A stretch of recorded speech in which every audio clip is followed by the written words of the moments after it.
Live. Everywhere. On netrootsradio.com.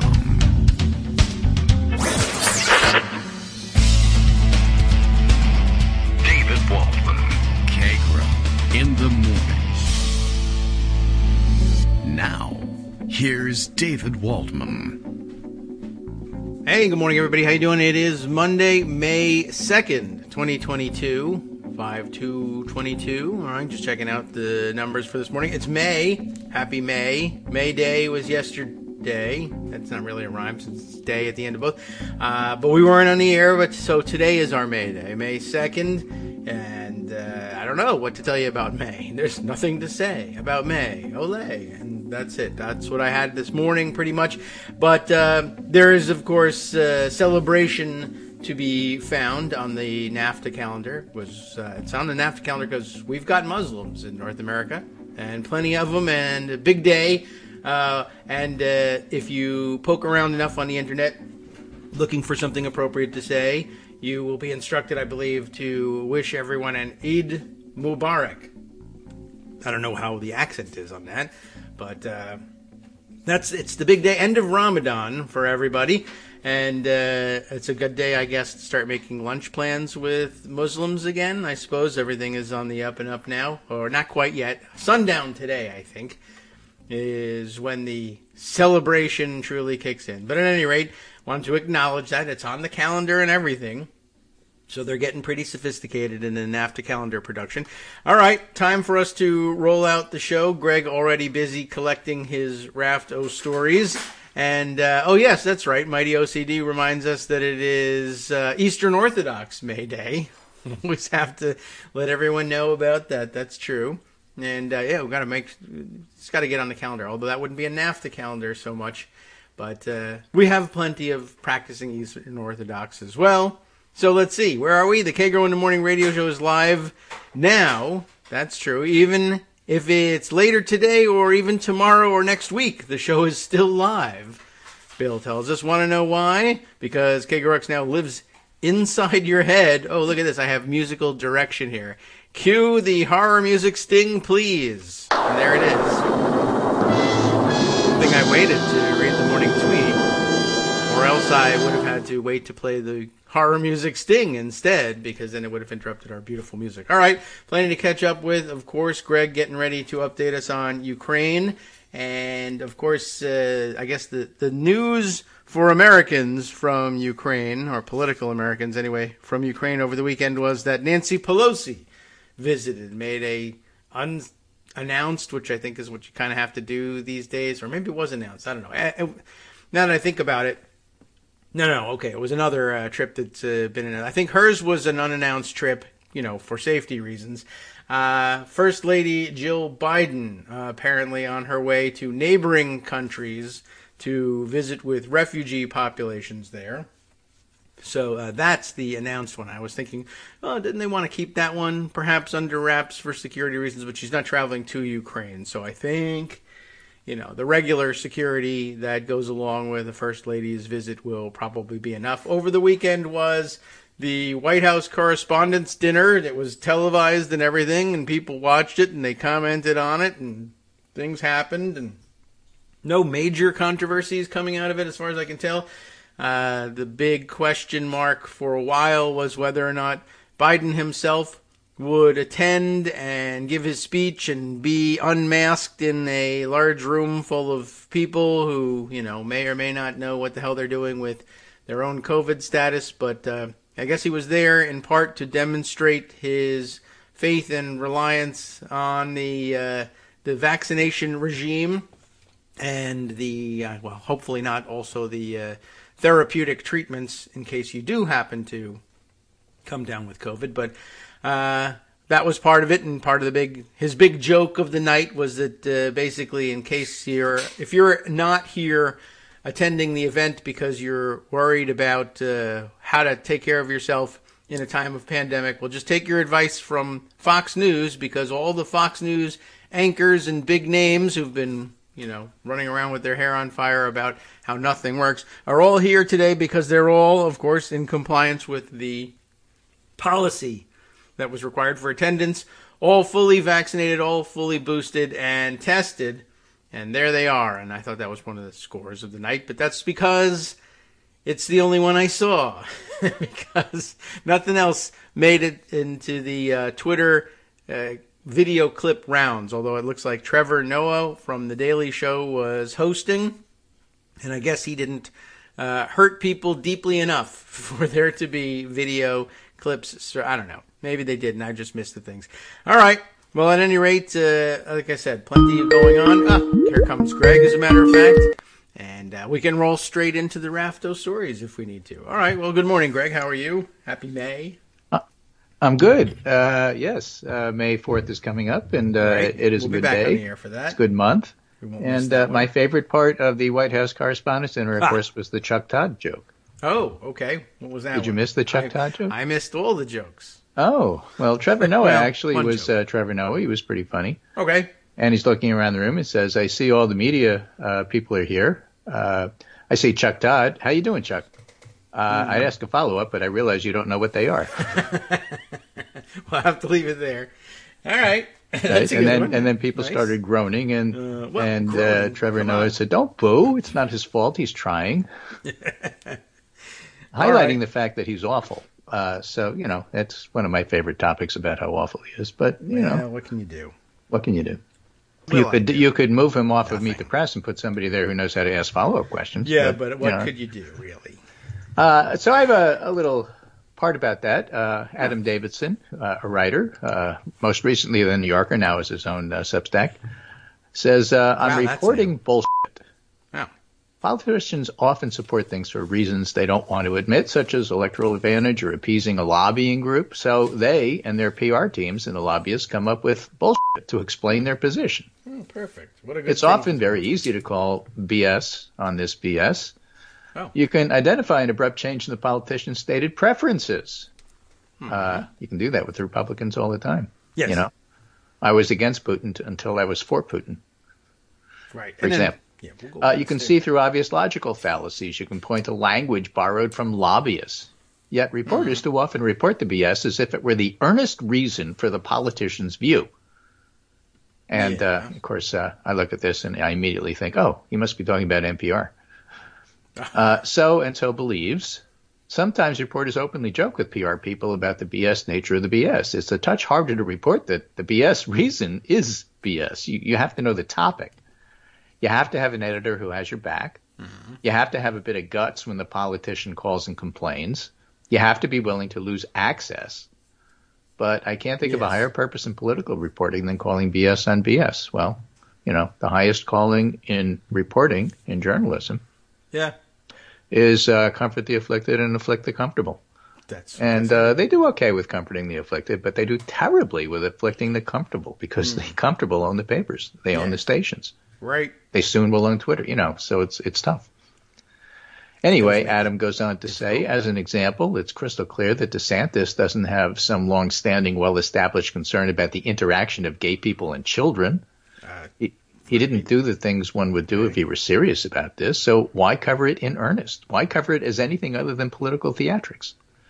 Or think of anything Greg Abbott does, for example, or anything that Marjorie Taylor Greene does. BS is very much a bipartisan issue. I've reported on the BS of Obama, Hillary, Chuck Schumer, and others, but it's just as clearly true that there's a larger amount of BS right now among GOP politicians. And that'll happen when an entire party is hijacked by an incoherent paranoid movement. In fact, the biggest complaint among center-left folks is that the people further to the left don't BS enough. They just say things they want too clearly and loudly. See the squad. Gotcha.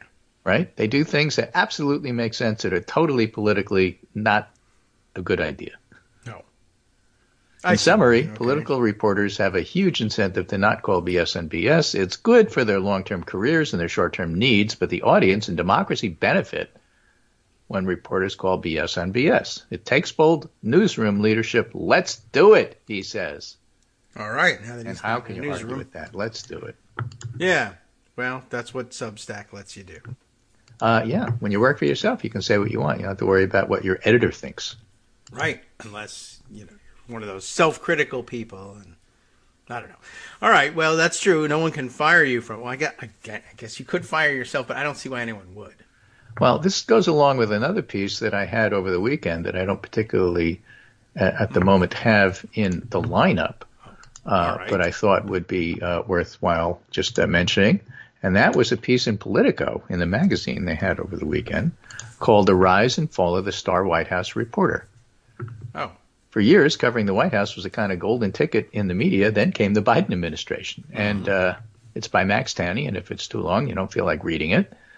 Basically, Washington reporters have long considered the role of White House correspondent to be the crown jewel of American political journalism. David Gregory, for example, brokered it into his stint on Meet the Press. It has launched high-profile television careers, scored countless reporters' book deals, been bestowed on media veterans for years of ink-drenched work. But during the age of Biden, the perch inside the James S. Brady press briefing room has become something altogether different. It's become a bore. Biden promised, in other words, to bring boredom back to politics. He did, and some of the star reporters are really unhappy about it. Oh, well, I mean, I don't understand. I mean, that was the gig for years. It was always kind of a meh. All right. Anyway, so that all is part and parcel of White House Correspondents' Dinner and where things are at there. Is it a super spreader event, as Trevor Noah said? Oh. Yeah, probably. Yep, in all likelihood, that's a lot of people. Right. Another one of his jokes. Well, Tony Fauci didn't come. Pete Davidson did. So let's all go with Pete, right? Yeah. I would be worried about that. Yeah, there's a lot to be worried about. So he got a lot of good stuff in there without offending anybody. Oh, well, that's what they're looking for now. They funny, but not tough, mean and uncomfortable. He was tough on the media, but not in a personal way. So he did a very good job. All right. Yeah, everybody can look and say, well, I'd be offended on behalf of all those other people in the media who do that thing, not me. I mean, it wasn't Sarah Sanders' looks. Yeah. People get upset about that. It wasn't even that. But okay. Yeah, Well, it was the smoky, I think. Right, but, well, all right. There was nothing wrong with her makeup. It was just, the idea was what it was made out of. Yeah, but okay. Exactly. Well, exactly. She was very well made up. And so, you can do this, you can not do this. Again, it's okay to make people uncomfortable. Colbert made people uncomfortable. Yes. He was funny. He was right on the money. Quick. But, you can do it in a way that doesn't, make people feel like I've been wounded. It's just a flesh wound. I need to run for president. Yeah. And so the best ones, instead of doing it with a large axe, or a halberd, do it with a stiletto because, you have to go home and then read it in the paper the next day to even realize you were insulted. Those are the best kind. Okay. Nobody gets offended at the time, and everybody has a good time. Well done, then. Anyway, moving on. I have a few lightning round things I just thought I picked out that were interesting that I wanted to mention. You know how the Republicans call the Democrats groomers? Yes. You heard that? Yeah, I have. Did you hear about this story from the union leader? The union leader? I did. About the union leader? That's Manchester Union Leader, the big conservative paper in New Hampshire that for years and years under William Loeb's, I don't know what to call it, publisher generalship, whatever, extremely conservative, making and breaking careers. The headline is Stepdaughter, William Loeb sexually molested me as a young child. Ta-da. Ending in almost 70-year public silence. William Loeb's stepdaughter said last week that the late iconic publisher, iconic, like when you have a lot of money, you're not crazy, deranged, depraved. Right. You're eccentric. Right. And iconic. Exactly. True. So whenever you see those words, look for the asterisk next to it, and underneath the asterisk will explain to you how much money they have. Guess so. Wow. Well. Or as my late great aunt used to say, whenever a pigeon would poop on the windshield, for the rich they sing. All right. Anyway, Naki Galloway Scagliotti, 76, said the abuse took place over a year's time after she went to live with her mother and stepfather in Reno, Nevada in early 53. I wasn't even born yet. Yeah. Her mother lived in Reno this whole time? What happens in Reno stays in Reno until 2022. Right. Her mother had married Loeb the previous year. She was his third wife. Within weeks after I joined them, he started coming into my room at night and molesting me sexually. He wrote in a statement she provided to the New Hampshire Union leader. I was 7 years old and I was constantly terrified. And she also says that a decade later, he sexually abused his daughter. Again, these are really, cringy. I don't really want to hear about this sort of thing. But this from the party that accuses Democrats of grooming. Yes, so they were the original proto-groomers in the 50s doing this stuff. And he was, of course, playing the moralizing straight guy the whole time. And running the Manchester, New Hampshire newspaper from Reno, Nevada somehow. Nevada, excuse me. But, yeah, that's true. And by the afternoon, of course, I was thinking about every time you were saying union leader. By the afternoon, Donald Trump will say, union leaders are groomers. And it'll suddenly become the opposite problem all over again. Yeah, it'll be a big problem for J.D. Mandel. Yeah, oh, right. That guy. That's who Donald Trump endorsed at his, wasn't even in the state rally. I think he was in Nebraska. Yeah, he was endorsing some other guy who's very happy about accused of all sorts of stuff. Ohio thingies. Oh, yeah, right. That's true. He was there endorsing another groomer. So I forgot. The Associated Press, in a completely unrelated story, just one of those things that you look at and say, what?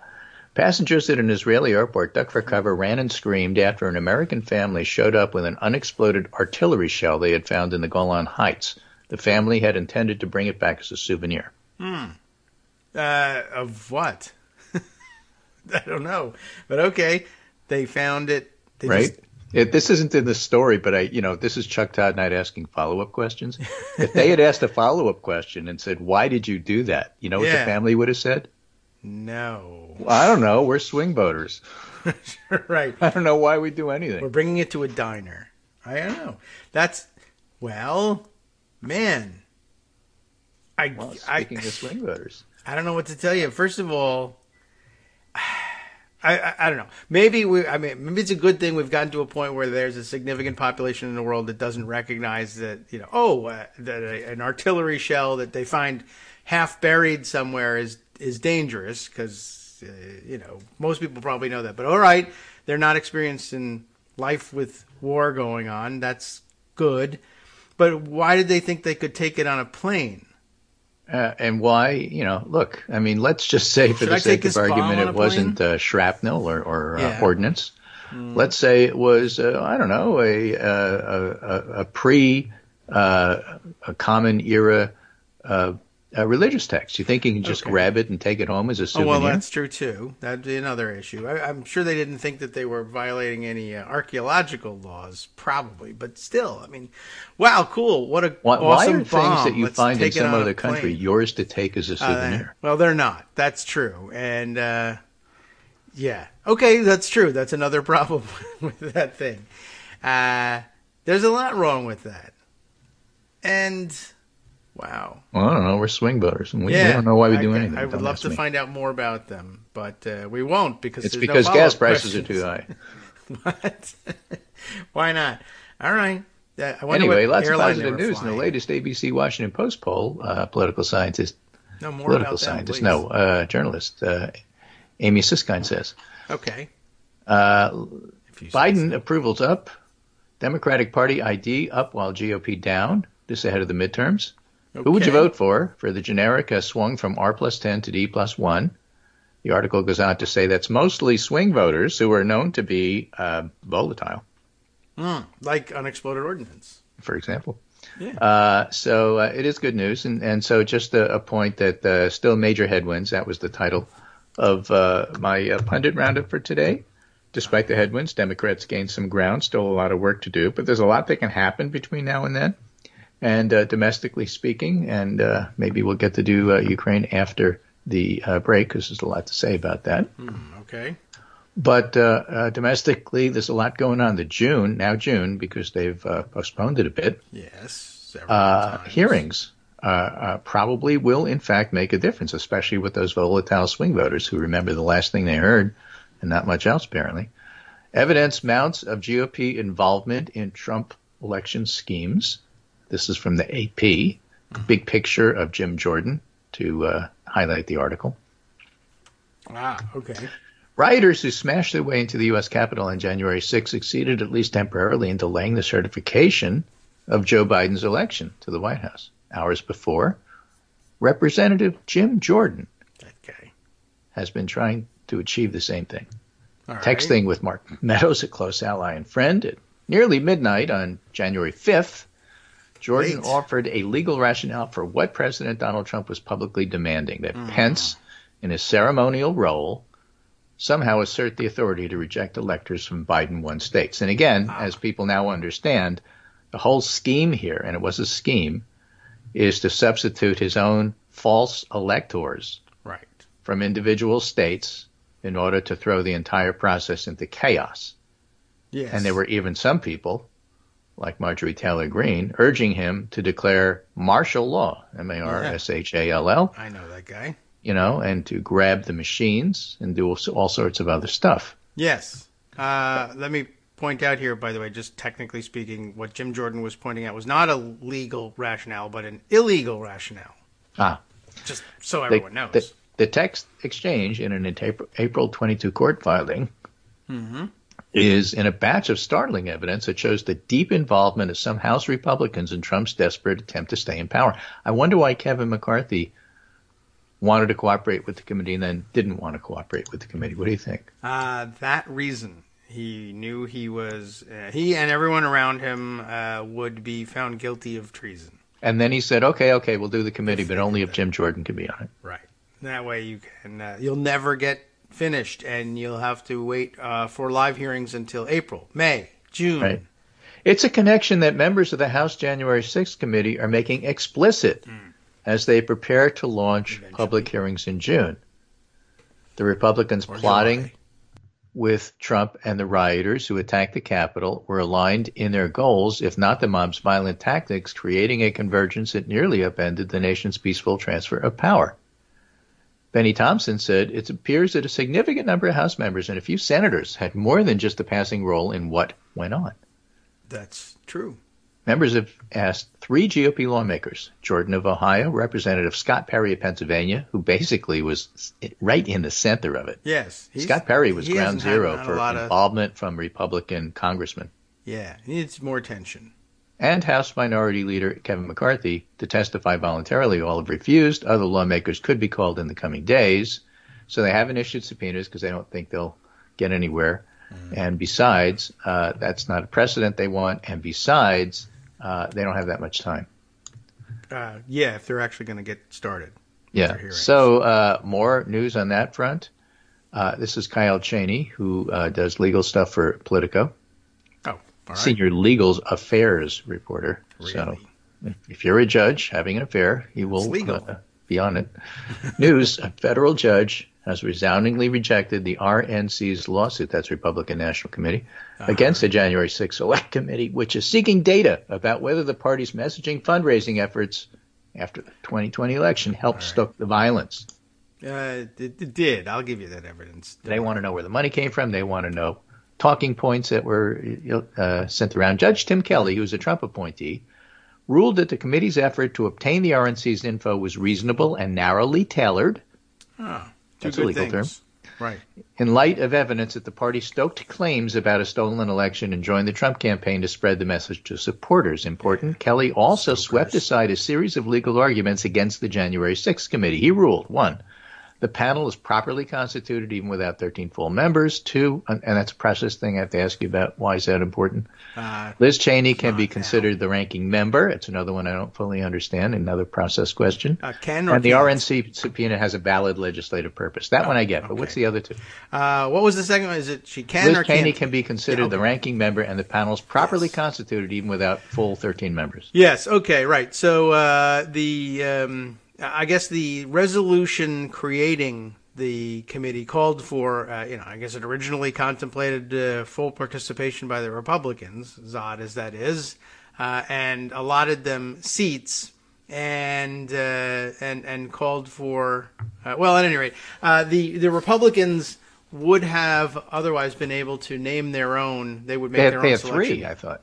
They would have a couple of seats, yeah. They had 3 that were volunteered, all of them awful, and yes. Pelosi said no, Right. and then they wound up getting 2, so that means that there's at least 1 empty seat. Yeah.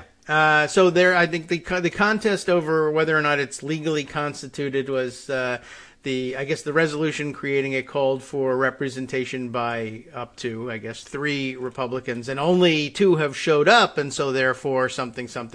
On top of which, usually each party has their prerogative to name who will represent their party on the committee, but that's just a courtesy that's usually extended. Accepting that principle would mean that every single time there's a committee meeting in Washington and one person doesn't show up, then whatever they did isn't valid. That's ridiculous. Yeah. Yes. Well, it is. And as for Liz Cheney being the ranking member, let's see. I believe, that too. The Republicans object that they didn't get to choose their ranking member. They wanted to designate, I can't even remember, one of the other guys who's not even really a name that gets mixed up in this all the time, although he's one of their more reliable, annoying idiots. But because their choice for ranking member isn't serving, and they also believe not only should they have been allowed to name all of the Republican members to the committee and get their way, they also get to choose which one of theirs is the top ranking. And instead, because they've chosen not to participate, Liz Cheney ends up as the currently highest ranking Republican on the committee and serves as the ranking member by default, and they claim, no, that's a decision that's up to them, not those nasty people who are actually working on the committee. So I don't know. This is all precedential, not presidential, but precedential. Yes. And other rulings that follow, he's at least set the standard there. The downside is he put a stay on it till appeal, which is the normal thing to do, and that means January 6th committee won't have access to it prior to their June hearings, just like everything else. Well, so they don't get to ask the questions beforehand. They ask them on TV instead. It's not the worst thing. All right, we'll be right back. Hi, it's me, David Waldman, the same guy who was just talking to you a second ago. Our Patreon subscription drive is still going strong, with over 175 monthly donors who help keep us on the air. If we've helped keep you going during the pandemic, why not return the favor and help us keep going so we can all be together for the next disaster? Patreon.com, Patreon.com, makes it easy to make secure, recurring monthly contributions to support our show. Patreon.com/KagroX gets you straight to our donation page. Maybe you'd like to thank us for keeping you sane during the Trump era. Maybe you're looking forward to in-depth explanations of what's going on in the Biden administration. Whatever it is that keeps you listening, we need your help to keep bringing it to you.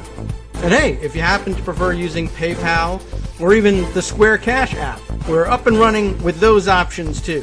Thanks again, everyone, for all your support. We literally could not do this without you. Welcome back now to the Kagro in the Morning Show here on Emirates Radio. Yeah, thinking back to all these, we read a couple of articles back in the day, whichever day that was, I'll have to find out, that explained exactly what the Republican objections to the way the committee had been constituted were. They were pretty specious at the time, and there was no point in there was no opportunity to have a judge rule on it yet, but I guess now they have, and it's not working. So, good. So Jim Banks is the guy we were trying to think of. Yes. Jim Banks, Jim Jordan, and Troy Nels, Texas. Banks, I think, is from Illinois. I don't remember where he's from. Indiana. Maybe, yeah. One of those I states. Iowa. Indiana, Texas, Isosceles. Ohio, Jim Jordan. Yes. And those 3 out of the 5 that were allotted to McCarthy voted against certifying the election. So Pelosi said, no. Yeah, you got to have some that disqualifies you. Reality. Okay, so those guys got booted. So that was their basis for saying, well, the whole thing is not legitimate. Yes, there were a couple. I will dig around, but yeah, basically, it doesn't really matter. There were 3 or 4 specious arguments about why it shouldn't be allowed, and it all basically came down to, well, we wanted to put people on the committee who would sabotage it, and they didn't let us. So doesn't that mean it's not real? No, it doesn't. You can constitute a committee any way you like. And lastly, although it does get to be a little frustrating that the legal stuff just takes so long in order to get done, particularly if you have a lot of money and you can put up a lot of roadblocks. Yep. In the States, that's not always true. Manhattan wasn't great in terms of holding the Trump organization to account since the Manhattan DA gave up on it, but the state district attorney hasn't done so.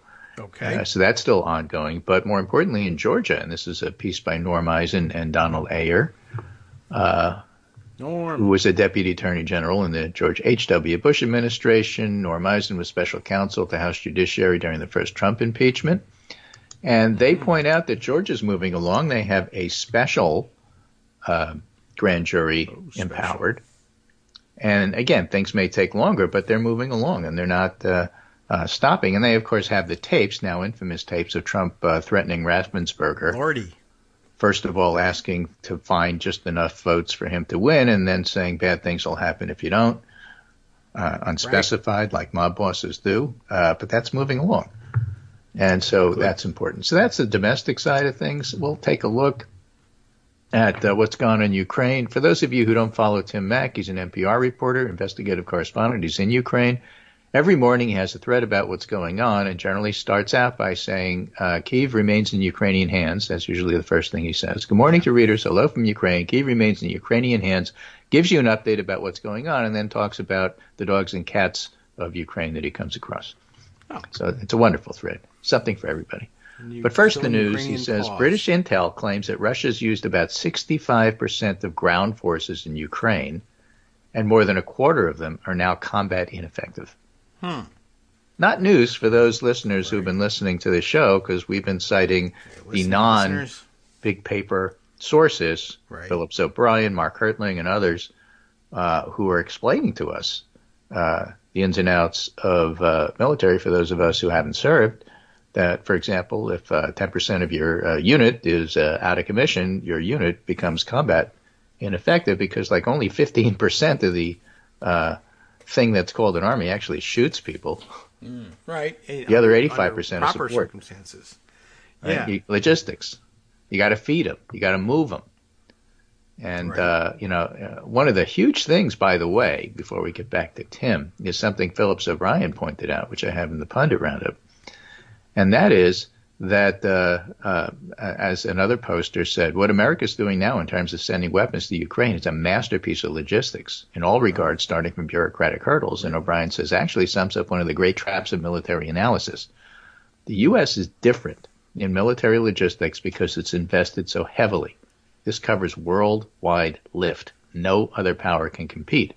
The U.S. made something look easy, which really isn't. You go back to Afghanistan, there was a lot of things about the botched withdrawal, but the fact is they got a ton of people out really quickly. True. I mean, that's one of the things they do. So if you're wondering, well, why do you invest so much in the military? That's one of the things you get for your money.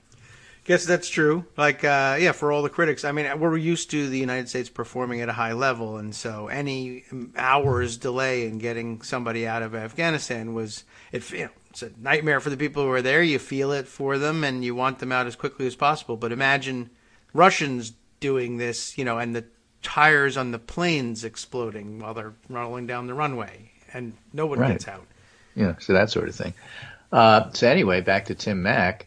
Yes. The UK Ministry of Defense says that Russia's most elite forces, including its airborne troops, are among those most devastated by combat in Ukraine, and that will set those units back by years. Remember, one of the things that the U.S. had said is we're really interested in degrading Russia as a military force.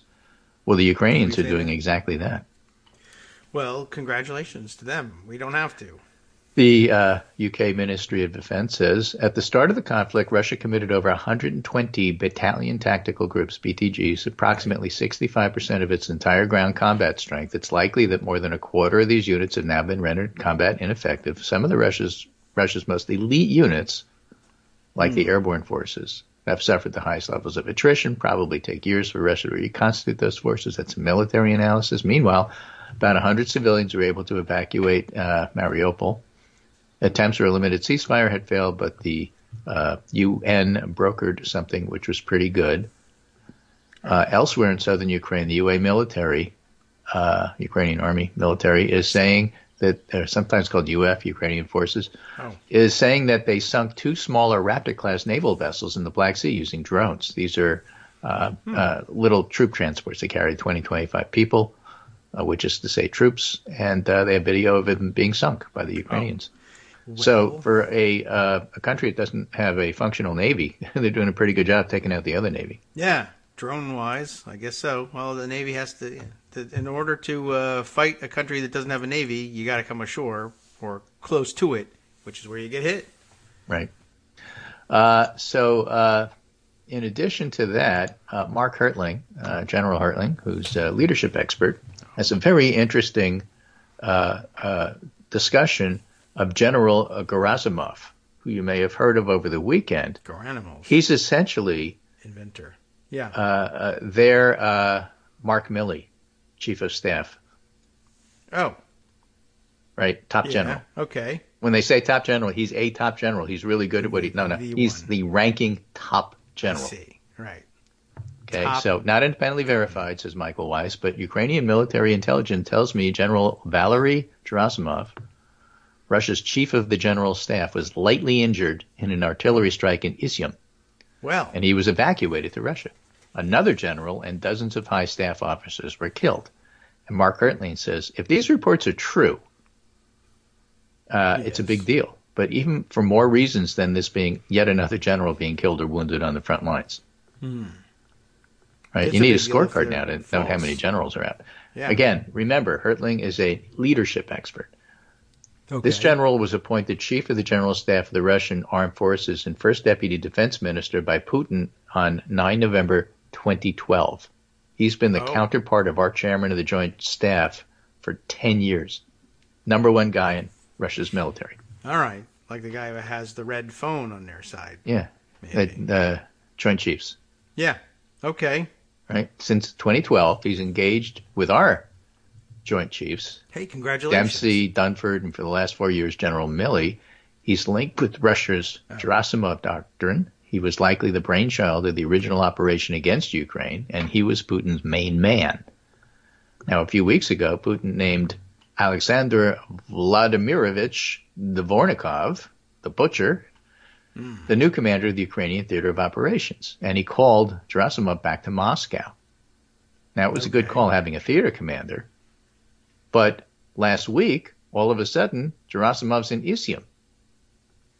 Now, that would be the equivalent of placing General Milley in charge of tactical battle in a small sector under the operational command of whoever's leading European Com or CENTCOM or Southcom or whatever they call it. So you take General Milley, who's chairman of the Joint Chiefs, and you put him as a squad commander under whatever regional commanders. That's like weird. You don't do that. It's embarrassing for the senior dude, and it's awkward for the junior dude, says Mark Hertling. Bring him into the White House and order him to clear Lafayette Square Park so you can march to the church. And, if he's in Izium, who's in Moscow? And what makes this worse, according to Hertling, apparently, if reports are correct, someone decided to have a battlefield huddle on the front lines near the intense fight occurring near Izium. Okay. Which is not a smart general officer move. And then he cites a book which is entitled Generalship, Its Diseases, and Their Cure. Well, one of them is shelling. One of them is shelling, exactly. Then to make it even worse, it appears Russia's still having command, control, communication, and intelligence issues. Sure. This is a C3I thing. Yeah, command, control, like communication. 3, 4, 5 C's now. Right. Russia's having very hard time overcoming the reliance on overt hierarchical command structure. And as I've said on CNN, says Hertling, in these tweets, Ukraine's army has been learning the concept of mission command, which is tough. And so mission command is the exercise of authority and direction by the commander using mission orders to enable disciplined initiative within the commander's intent. So in other words, if I get injured, somebody can replace me and everybody knows what I'm trying to do here. So we're all on the same page. Right. And that's not how it works in Russia. No. And he just emphasizes over and over and over again, Ukraine is doing it the Western way, Russia's doing it Russia's way. You take out their generals, then it's like the queen is gone and the ants are scurrying because they don't know what to do. Well, bad thing to do. I guess I don't know. Have they never lost that many generals? No one told them that wasn't going to work. I don't know. Ukraine's army is transformed in the last 15 years. They realize casualties occur on the battlefield, and junior leaders step up to maintain the initiative. There's another area where the Ukrainians outshined the Russians. And a final thought, he says, this morning I saw people discussing on the internet how some of these tips on Twitter provide Russians info that would help them fix their mistakes. Yeah, that won't happen. It's their culture. It's flawed. It's flawed, totally flawed. So don't worry about the tips. Okay. You can't just undo 20, 30 years of doctrine with, 3 things you should be doing differently on Twitter. Yeah, I see. Okay, I'm sure that they came in for some criticism, like don't give them tips, and somebody. Yeah, this isn't Geraldo Rivera showing where the troops are on TV. No, right? Remember when he was drawing maps in the ground with a stick? Yep. But that's not this. But I didn't think he was really speaking to an adaptable military on the other side there either, but you never know. But here we have proof that they even if you told them, or even if they knew that you were right, they wouldn't do it your way. Well, okay then. Open season, I suppose. How interesting. And with 65% of their ground troops committed and what did they say, a quarter of that out of commission, it's the kind of thing that, I guess this is why they did it. Absent their nuclear umbrella, somebody might take advantage and say, who is back in Moscow? Maybe we'll go find out with our own forces. But then they'll nuke you. So I guess you don't want to do that. That's probably why they felt comfortable in doing that. And very few national leaderships other than Putin's would have probably felt comfortable doing that. Everyone will know I'm a credible threat with a nuclear strike, plus no one can really figure out whether I'm crazy enough to actually do it, plus I don't care about my troops. I don't think any other command structure would have committed like that. I guess that's the point of telling us how much they put into this. Right. Wow. And then one last thing here, and this is a story in the Washington Post that Max Boot had tweeted out. They put Max Boots on the ground. 65%. Hacking Russia was off limits. The Ukraine war made it a free-for-all. Experts anticipated a Moscow-led cyber assault. Instead, unprecedented attacks by hacktivists and criminals have wreaked havoc in Russia. Okay. So, in other words, just the big bad Russian bear, their army's unstoppable and they have the greatest hackers in the world and stuff like that. None of that's true. Oh, well, they had the greatest ones that were allowed to attack other countries. Yeah. So like if you're attacking somebody who can't fight back, you look fantastic. Yeah. But again, Mike Tyson theory of Russia's dominance, every plan, everybody has a plan until you get punched in the face. Right. And then all of a sudden, there are other people who can do this. Yeah. And they're pretty good at it too. You'll get punched in the face. Who knew? It was always right. They don't just sit there and let you punch them. Yeah. Well, I'm sure there have been a lot of people in a lot of countries probably anxious to prove that they were as good or better than the Russian hackers. Well, congratulations if you're not ready for that. Now's your time. Too bad for you.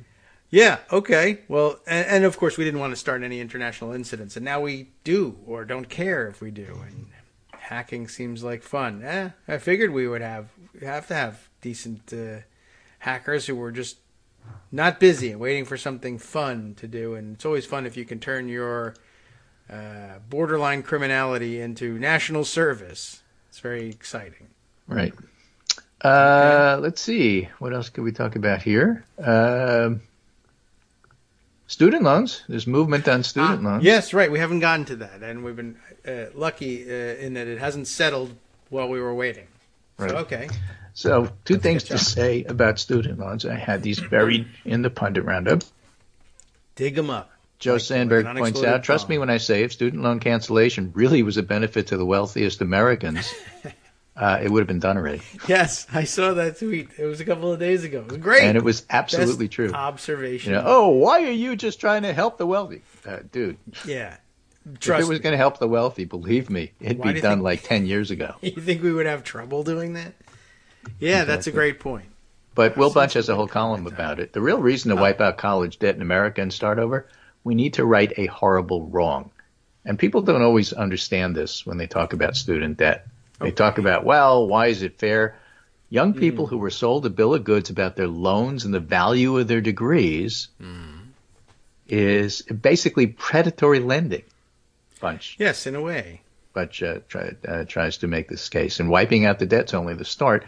You got to get rid of predatory colleges jacking up the price, making people pay for it, knowing that they may or may not be suited to get in, but you let them in anyway to make them rack up the money. They don't make it through the 4 years, if that's a 4-year school, but you still owe the money. Yes. And so the college wins. Yeah. Oh, and you lose. And now you're in debt. And you don't have the degree and you don't have the job. Yeah. And too bad for you. And that's, not fair. Because it's set up to do that. It's not like an accident. Oh, this happened to unintentionally. No, they set it up that way. Yeah, that's really dangerous. The stat I'm thinking of, somebody had tweeted something, this kind of disgraceful, really. Something like 40% of students who take loans don't end up able to get their degree in the end for one reason or another. And that just by itself was like, that's a real So that's a real issue and takes a real approach. And, of course, this is the United States of America. And that means that on the one hand, you have to look at it as policy and what you need to do to fix the policy. And on the other hand, you have to look at it as politics and see what the conservatives are doing with this. So in terms of the policy, you have to look at how colleges operate. And maybe they need to be subsidized. And maybe not everybody needs to go to college. But at the same point, you shouldn't be making the American public rack up debt in order to feed the colleges. That's the policy part. Yes. On the political part, as Will Bunch writes, critics pounced on the story as proof the game itself is a twisted one. Loan forgiveness, Ingram tweeted last week, is just another insult to those who play by the rules. And then she tweets, my mom, remember, this is Laura Ingram, who makes millions. Yes. My mom worked as a waitress until she was 73 to help pay for our college, even helped with loan repayment. Loan forgiveness, just another insult to those who play by the rules. Yeah, that's so like you were this rich person who's on like primetime Fox, and you're making your mom wait on your table. I mean, what are you talking about here? You had the money to buy her home and maybe buy her a small college of her own, and you did nothing and made her. No, I was busy pay for you. I don't understand. What is going on here? I think she tried to make some excuses about she wanted to give us this, this gift. She was a point of pride for her, and really, but waiting tables probably wasn't a point of pride, really. At 70, she probably was like, I think I've made my point, Laura, and you were like, new phone. Who this? Thanks. Great. Yeah, I don't know how old Laura Ingram is, but she was in a position to keep her mom from having to wait tables at age 73, I promise. Right. Wow. Anyway, so there's a lot going on here, and Biden has said, I'm going to do something, but not clear what. Yes. And it's still not. I wouldn't pay too much attention to all the leaks that you hear about, we're thinking of this policy, we're thinking of that policy, maybe we'll exempt and not pay for doctors. They could afford to do it themselves, or lawyers, or maybe, I don't know. People leak in Washington these trial balloons all the time to see how they go over. So it doesn't mean that what you're hearing is exactly what's going to be in the final policy. In fact, the reason you're hearing about it is because they don't have a final policy yet. Yeah, and sometimes that's people not telling you honestly, even though they're leaking, which isn't very honest, what they're seeing being written down in the policy so much as they're saying, I wish this was the policy, or I don't want that to be the policy, let me leak that. And if people get outraged about it, then it won't be the policy. That they're steering it still if there's this much information. So, it's an interesting situation, and it divides people in interesting ways, and they're looking for a way to navigate through it that makes it. This was an interesting comment over the weekend too. I think Charles Gaba had said it, saying poor Biden here, he's kind of screwed no matter what he does. If he forgives all the debt, millions will be annoyed and pissed off at him. If he forgives none of the debt, millions will be pissed off about it. Or if he forgives some amount of the debt in between, there'll still be millions who are pissed off, and there's no winning.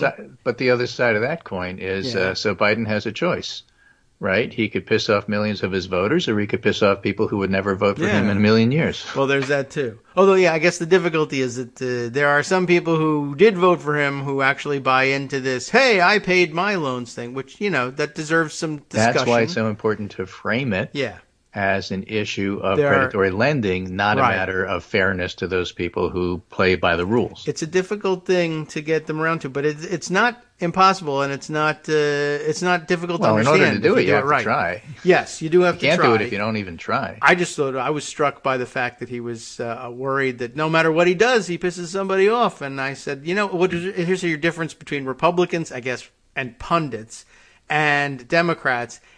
That's exactly the kind of situation that pundits and Republicans say, I must be doing something right. And Democrats go, I'm so worried. I must be doing something wrong. No, I don't know. Every policy outcome somebody will get mad. It's time to realize that. But yeah, it struck me that this would be like Republicans would be sure they were doing the right thing if there was no way not to piss somebody off. Well, it gets back to what Adam Davidson said at the very beginning of this whole presentation, right? Oh. So, in other words, why do politicians do what they do and then they go ahead and they lie about it? If you're doing the right thing for the right reason, you could look at the camera and say, look, I know people aren't going to be happy with me, but I'm doing the right thing. Yeah. But what if you're not doing the right thing? Oh. Then it becomes hard to do that, Lie, I guess. Right. Well, there's lots of I have another interesting thread that I know I'm not doing the right thing, but I feel like I have to do this politically, and now I can't sell it because I can't go in front of the camera with a straight face and say, I'm just doing the right thing, and look at it and look resolute, and everybody's going to... I can't do that. Well, when you would have done that... Well, I'll hire somebody who can. They don't need to know anything. They just need to be able to act. Right. Where's Ronald Reagan? We know. It's still worth saying, but yeah, it reminds me now of couldn't you go in front of the cameras and lie about what you're doing or mislead people? And I guess that's what we would be doing if that other tweet were true. If the forgiveness of college loans really was a huge benefit to the wealthy, that would be something that there would be plenty of people willing to go on camera and lie about. Well, we're helping the poor. Bye, and that's the end of it. Well. Could you go in front of the camera and say that with a straight face and pull it off? How big is the camera? Can I see it from where I'm doing it? Do I have my glasses on? I don't know. It's hard. Yeah. I mean, people have to realize that there are certain skills that politicians have, some skilled more than others. Yeah. Right? Ron DeSantis is a really good liar. Which is why he's governor. There's people who don't care about that stuff. I just realized, obviously, the answer is no. I can't even go on the camera on this show. So, people do these podcasts with video, not me. So. David and I have had media training. We actually may even have taken it together. Yeah. But it's hard. And people don't really appreciate how difficult it is until you try to do it yourself. And... well, I guess that's the very wealthy people of Hollywood will tell you that's why they get the big bucks, because they can do that. And I'm not certain that it's important that they do that, but they can, and apparently we like it and pay them a lot of money. But yeah, Republicans love lying. It's fun and interesting to them, and they seem to be great at it. And they do train their people very well, as I spent some time on about a week and a couple days ago explaining. It's kind of a prerequisite of the job. And they say, if you don't think you can do this, if you don't think you can weather the storm of being called a hypocrite, and they'll be right, you will be acting as a hypocrite, then this job just isn't for you. You have to be able to absorb that criticism, because it's great because you have a big party and you win at the end. You want that? Yeah, sure. Well, then look at the camera and lie. Go. Right. So the media training we got was terrific. And at the end of it, I don't know how it went for you, but what I learned is, as Garrison Keillor used to say, I have a great face for radio. Well, mornings, like every weekday morning, not a great time. But it's one thing to go on camera if you have a team of people dedicated to operating on your face every morning to make it look great. But if you don't, and your camera is, maybe pointing up your nose because it's in your laptop, whatever, right? You don't need it. But okay. Well, thank you, Greg. I appreciate that. I have another thread that I'll wait until after the break to share. Also, I think a good explainer for reframing the debate on student loan forgiveness that I thought Oh, was a good, terrific good. one. Like to hear it. We'll share it. I would read it to you now, but I'll only be interrupting myself with annoying music. But comes from Aaron Hanlon, who I wasn't familiar with beforehand, but is a blue check-marked person and a associate professor of English at Colby College. So, well familiar to In Northeasterners, Maine, right? The New Englanders, so yeah. Should be interesting. Yeah, I don't know if it's all that long, but it seemed like, in fact, it's not, and I probably could have snuck it in. But, it's probably not going to work out now because I've wasted even more time. Actually, the top of the hour one gives me an extra minute. Well, maybe I'll begin, but he framed it very interestingly in saying, canceling student loans, of course, is an imperfect mechanism, so trying to tweak it a little bit to make sure the income levels are right. It's going to be difficult. But an imperfect mechanism to do this thing, which is to retroactively, he puts it, fund a decade of deep cuts to public higher education funding. That is to say, we were slashing all of the benefits, the subsidies to institutions of higher learning for research, et cetera, that cut into their budget that forced them, in many cases, or sometimes they took the opportunity to raise tuition on everybody, right? So there was this decade of deep cuts to public higher education funding, and that burden of funding then gets pushed onto the students, but not just any students, onto the biggest and most diverse generation of college students ever, and at a price much higher than previous generations paid. That's a point I see a lot of people making. It just didn't cost as much, relatively speaking, to go to college back in the day. But he goes on to say what's happening here. The total level of student loan debt and its adverse effects on the economy is a good evidence that slashing higher education funding and encouraging a consumer market for this tremendous benefit to society of higher education, right? We didn't get out of it what we thought we were supposed to get out of it. Students didn't get what they thought they were going to get out of it. But that a better way of thinking of it is this retroactive loan forgiveness is essentially a way of not conferring a new benefit, but of restoring a benefit that previous generations had and it was denied to this generation. I'll read through all the way in his words after the break. Thanks, Greg, and we'll see you on Wednesday.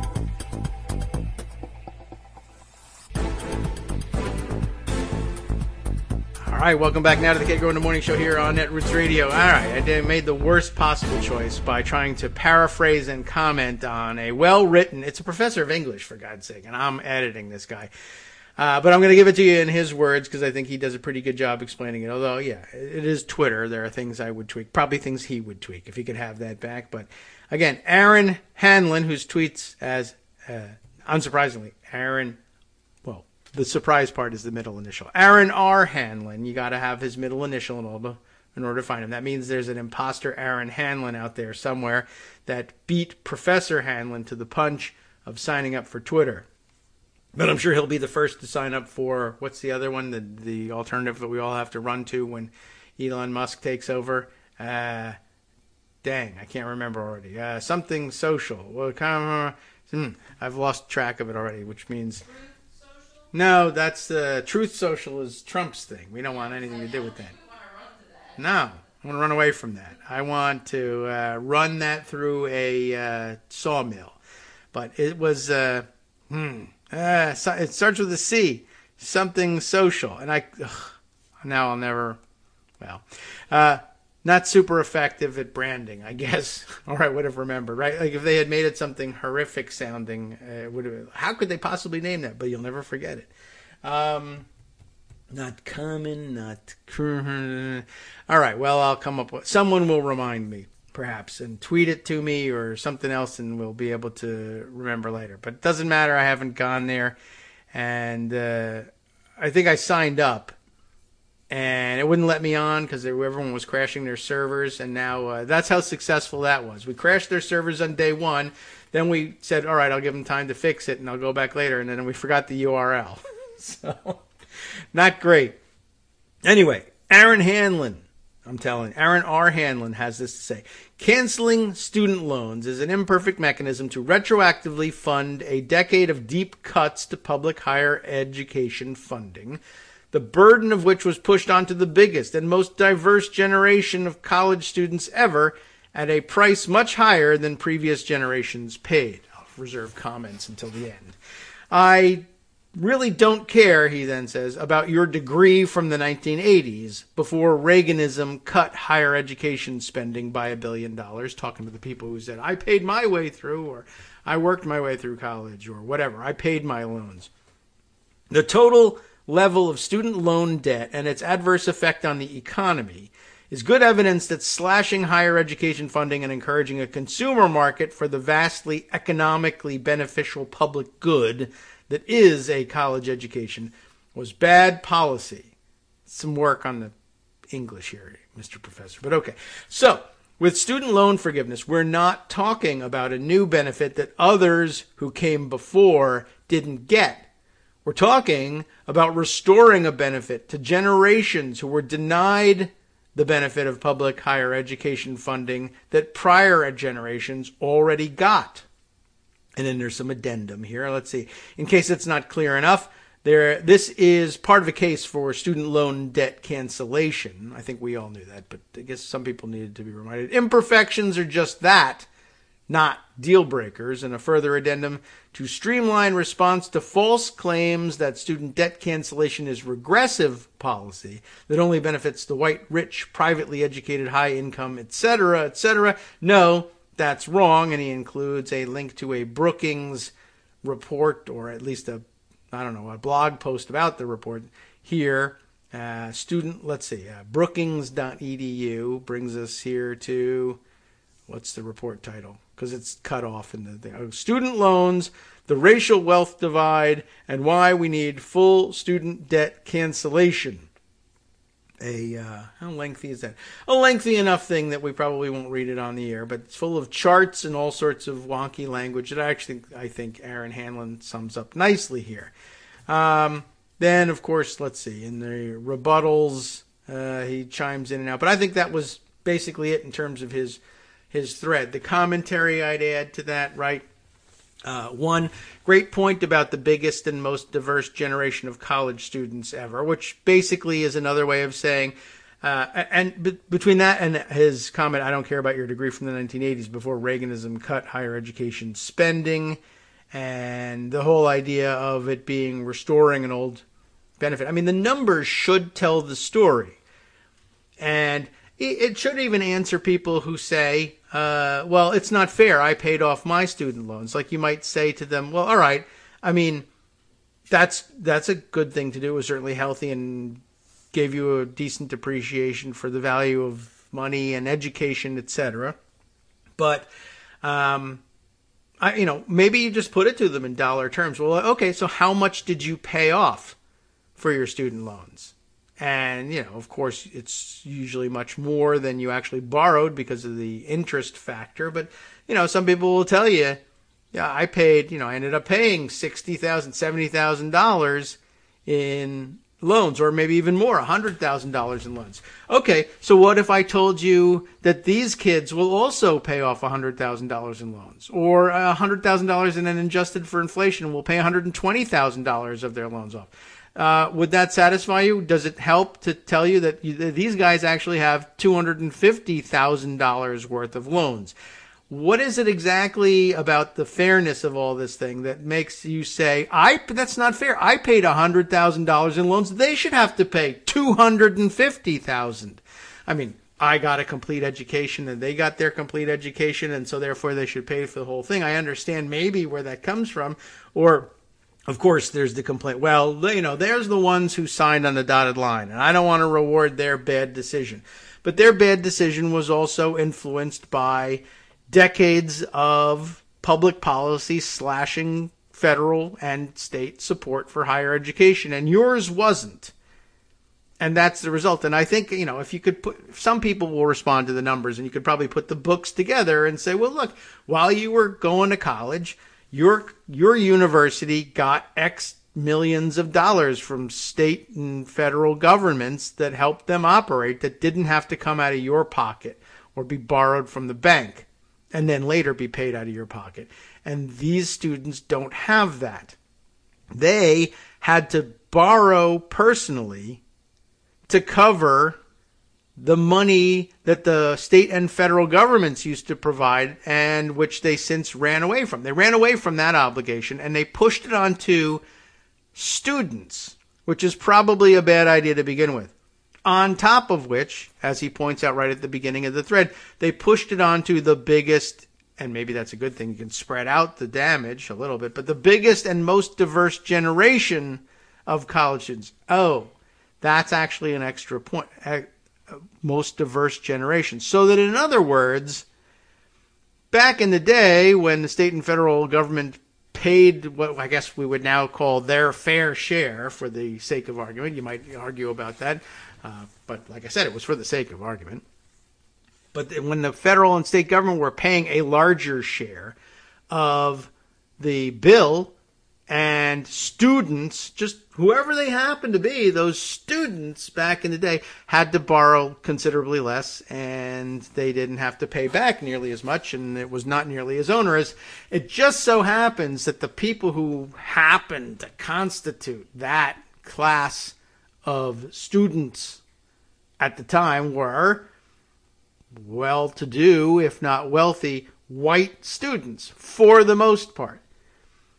Okay, well, so then we say to them, well, they've now become rich and successful people. Not all of them rich, not all of them wealthy, whatever. Not all of them successful, for that matter, but that generally you were able to come away with this conclusion: the key to advancement in America is higher education, obtaining it, and not just in general. And the fact that it's out there isn't quite enough.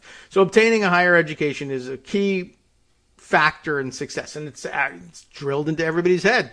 You want to be a success in the world, improve yourself with education, go to college, opens up a world of opportunity to you. Then you know, the only limit on your success is, whatever your bosses agree to give you. But okay, but you would become your own boss. I've gone to college. I've got a sociology degree. I'm going to open a, tuna canning company. I don't know, whatever. It doesn't always work out quite right. But anyway, the point is, everyone was sold on education as the key to success, so they bought into it. Look at all these successful people, the students figured. I mean, they probably at the time, many of them knew, but many of them figured, because America is America, it doesn't matter that I left out. Look at all these successful white students who've done a great thing and done great for themselves as a result of going to college, when they probably knew but didn't want to say aloud, because why shoot yourself in the foot? You don't want to not have hope, right?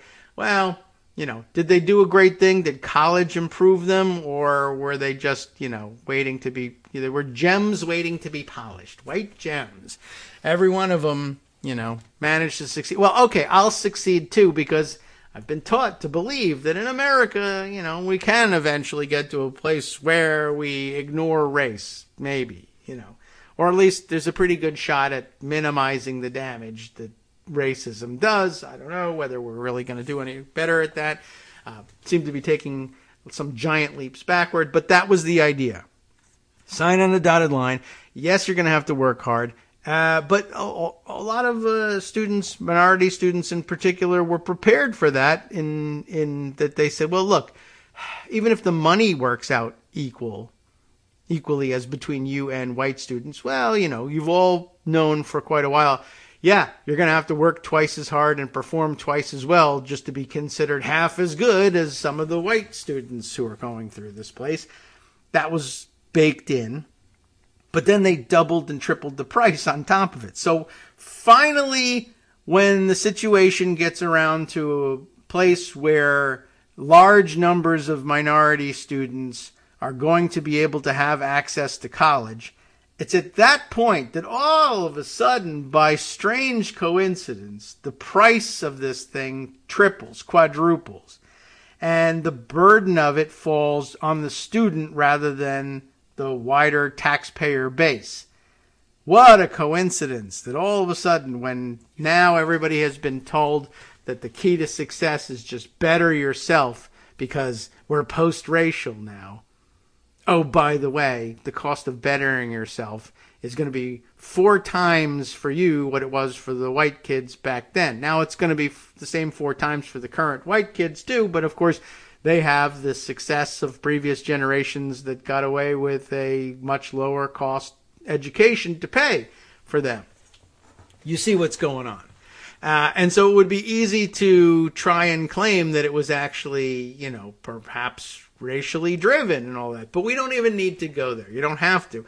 All you have to do is say, well, the facially neutral metric of public support for colleges and universities that kept tuition lower is gone. And it was there for you, and it isn't there for them.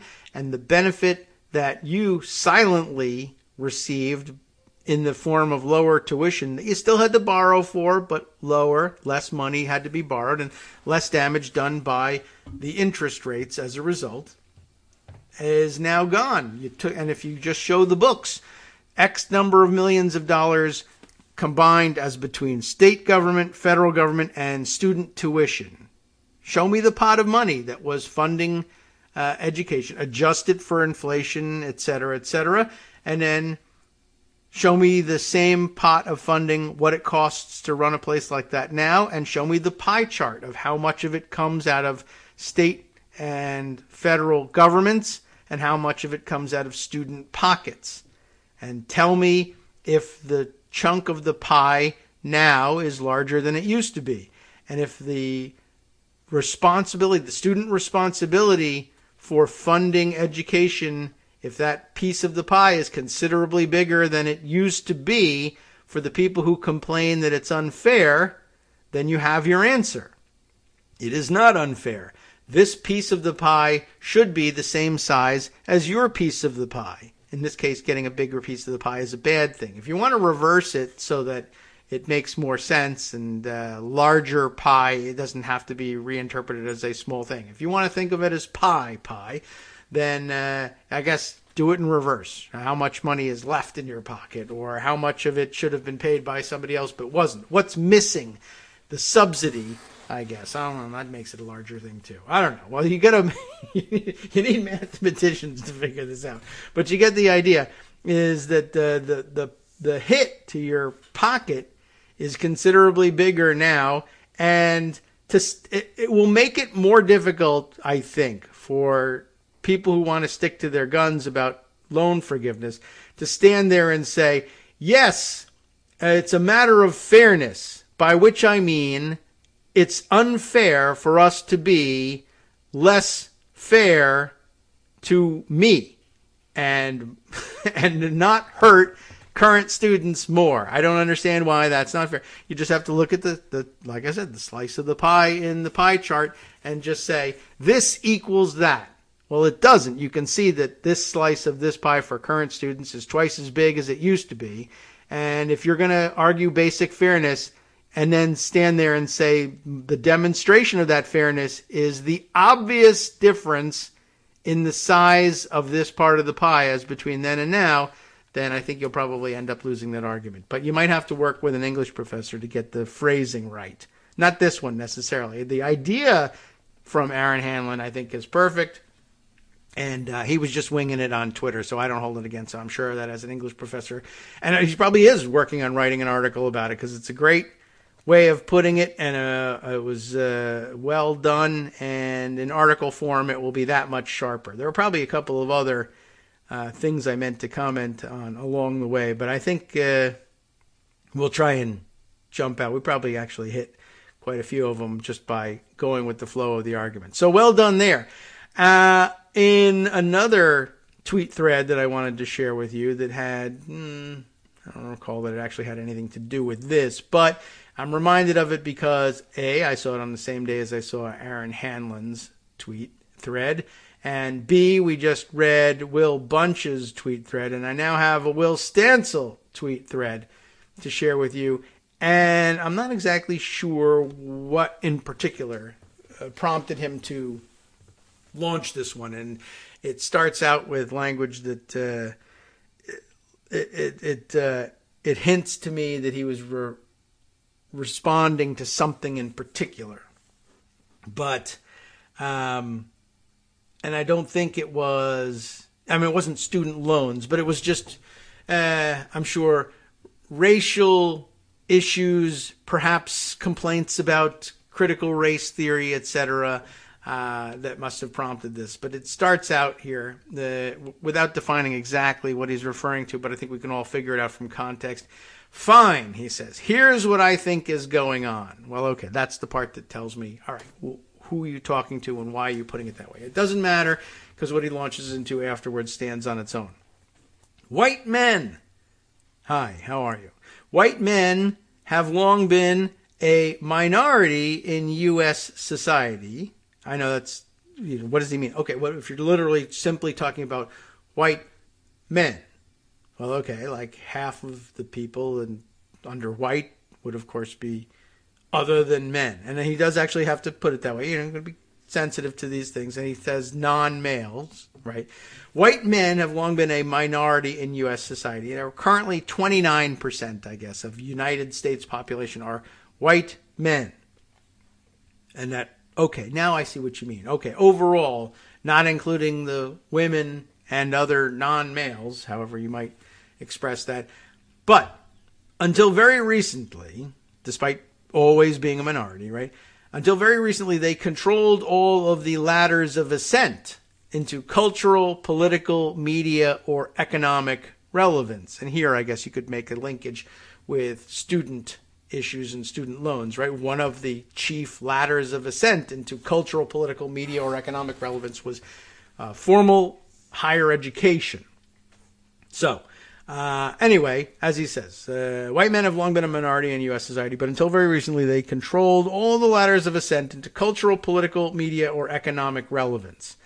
That doesn't mean that women and people of color weren't visible in politics or culture, but it means the people who rose up the ladder into a position of influence generally had political beliefs that white men found tolerable, if not outright appealing. Okay. I think that's understood, right? You're a woman or especially a minority, and you want to be a Times columnist, a judge, a congressional leader of note, a TV anchor, something like that. If your ideas, or at least the ones you're willing to express openly, conform with the ideas of the white men who run these institutions, you can, as he says, rise, rise, rise.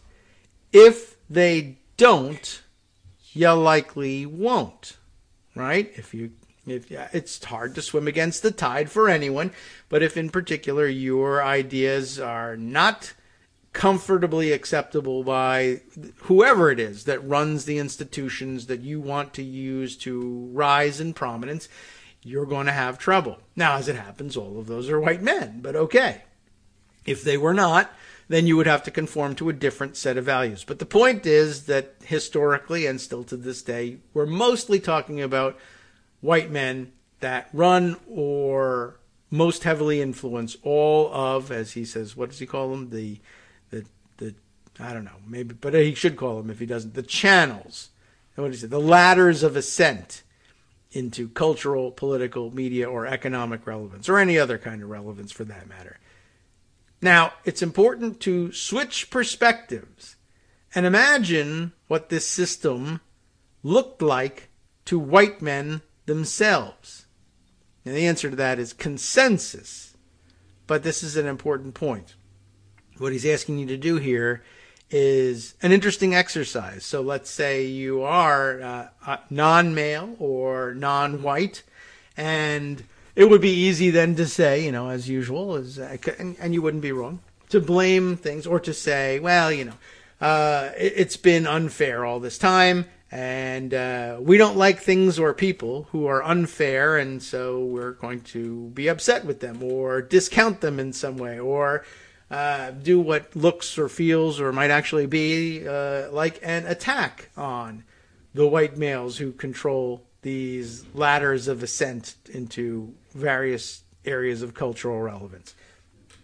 So the interesting thing to do is we'll stand CRT on its head a little bit here. And here we're talking about, I guess, something that would be maybe more closely approach actual critical race theory as I understand it. The idea being that, race is a factor in doing, in figuring these things out, and who controls the ladders of ascent, and what people who aren't white males have to do in order to conform and therefore rise, and then maybe if they're lucky, platform themselves such that non-white male dominant theories that they may long have held, perhaps suppressed, can now be expressed. But as an exercise, we'll say, instead of sensitivity training for white males to put themselves in the shoes of non-white, non-males and try and understand what the world looks like to them, which is a great exercise, of course, so that you can be more sensitive to those issues and needs. But by the same token, it might be worthwhile, just as an exercise, to put yourself in the shoes of white males if you are a non-white, non-male, just to see if you can understand, is there any motivation for what white males appear to be doing that isn't, greed and oppression? I love greed and I love oppression. I love to keep people down. What would lead an otherwise well-meaning, perhaps, some of these white males seem to be agreeable figures after all, so they'll consider what it might be like to be a minority or a non-male for a little while and see if they can't remove obstacles to success in a fairer way. So why not return the favor? Let's say you switch perspectives and imagine, what does it look like to white men to see all of the people in the world, for whatever reason, agreeing that the path to success is the white male path to success. And while we're at it, the white male perspective on things is one that we are unwilling to challenge deeply, at least on the way up the ladder. That could look like one of two things. To a deeply sensitive white male, that would look like, oh, they're tailoring their expression to please me so that I will let them up the ladder. A less astute white male would think, here is consensus. Everybody thinks that the way to success is going to college, and everybody thinks that it's their responsibility to pay off the entirety of their loans, no matter how ridiculous. Or everybody thinks that it is unacceptable to be on the LGBTQ side of things, or it's unacceptable to, whatever other complaint you might want to add to the consensus. It's everybody agrees that this is, in all caps, I guess, or all capitalized, the way it should be. Not everybody's forcing themselves into this position. They could look out their window, the white men in all of this, the less sensitive ones that we're trying to imagine what it's like for them. They could look out their window and see that almost everyone notable agreed with them on lots of things, including really divisive cultural issues.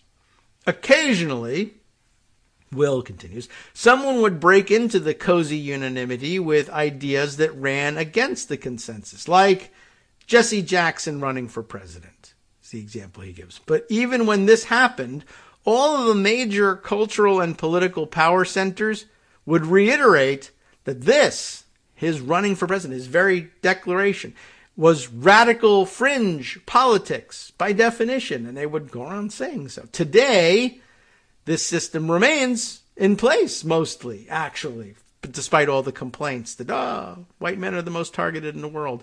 Most political, cultural, and economic institutions are still controlled by white men. Many non-white, non-male people who advance in these institutions do so by being agreeable to white male gatekeepers. No names, sorry, he says, just a general observation, but cracks are starting to emerge. There are people appearing in politics and culture who do not appear to have really been let in by white male gatekeepers. In fact, who express ideas that the vast, vast majority of white male gatekeepers find incorrect or even annoying. What are these ideas? Well, it varies, but generally they are, naturally, ideas that challenge the power structure itself, that point out the ways in which white people and men hold disproportionate power, and point out the way that that power is exercised, often unfairly. Why are the cracks emerging now? Partly it's a cultural evolution. Partly it's technological, and maybe Twitter plays a big role here. But I think it's most of it is just demographic, he guesses. America's white majority is rapidly becoming a white plurality. Total societal control, therefore, just isn't sustainable. And this has happened, the world as experienced by white men who, remember this exercise we're going through, do still control the vast majority of political, cultural, and economic institutions has also changed. Where they once saw consensus, now they see conflict. Intentionally, people want them to see that conflict. What does that look like to them? It's something new, never before seen. Sup, fam? It's your boy Darwin, aka Darwin_Darko, aka the most reasonable man in America, aka KITM's senior black correspondent. You might remember me from such recordings as Spacemen vs. Space Cadets and We Need to Talk About Joe Biden. Today, I want to bring you good news about that thing you've been struggling with. Do you suffer from giving too much of a damn? Do you turn on the series of tubes and find yourself outraged at the particular way some news organization strung some sentences together only to realize, nope, this is not some fictional hellscape? Well, guess what? You no longer have to accept the life of giving too much of a damn. You can do something about it, because even you, yes you, can be a show contributor. Now I know what you're thinking. Hey, Mr. Most Reasonable Man in America, I'm not some professional podcast talking guy. Don't worry about it. Do you have a smartphone or some other electronic recording device? Well, that's all you need. You too can have a segment where you can read us an important article and give us your take. Read one of your own original essays, or even just give us your commentary on something you'd like to share that's important to you. Fair warning though, side effects may include general punditry, having opinions and hot takes, getting stuff off your chest, and hearing your own voice. If your recording lasts longer than 5 to 7 minutes, please consult kagrox@gmail.com. That's KAGROX@gmail.com.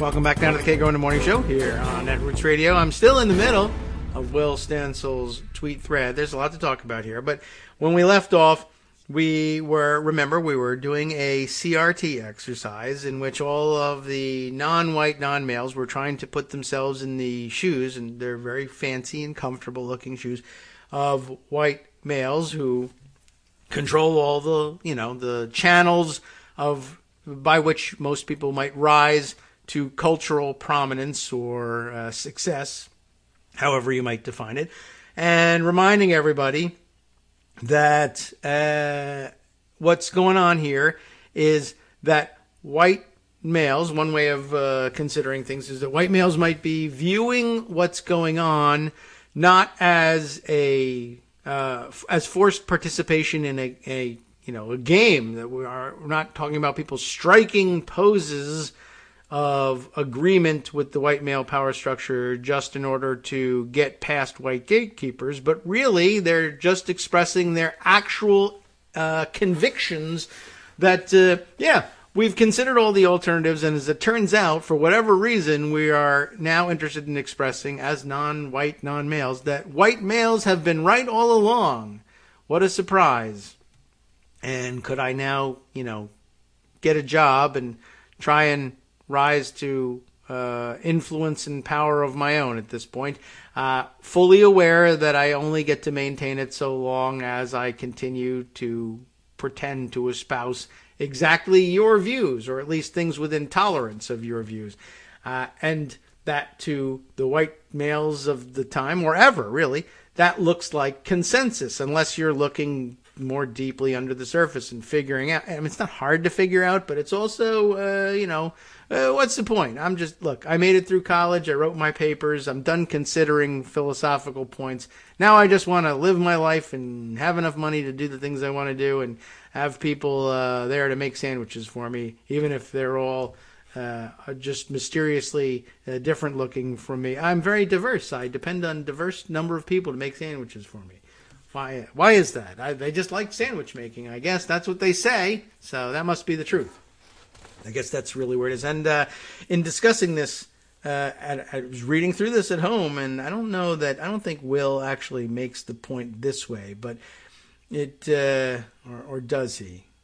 I don't know. But at any rate, it's like the old adage, and there really was one, about, I don't know, I feel like, did this occur to me in my own consideration of things, or does he actually say this? It feels like he actually made this point, but maybe he didn't. But the old adage about, what is essentially asking, what is it? Asking a fish, as though he were sentient and could answer you, about what it's like to live underwater all the time, surrounded by water, and the fish answering, what water? What are you talking about, right? This is just, I don't know, this is the medium through which oxygen is delivered to me. I don't, there's not, what do you mean? Oh, well, can't you see you're living your life entirely surrounded by water? No, I was like asking people about what's it like to live in air? I don't know. It just is. It's here, right? What's it like to have everyone in America agree with you? I don't know. It just is. That's the consensus. I didn't make it.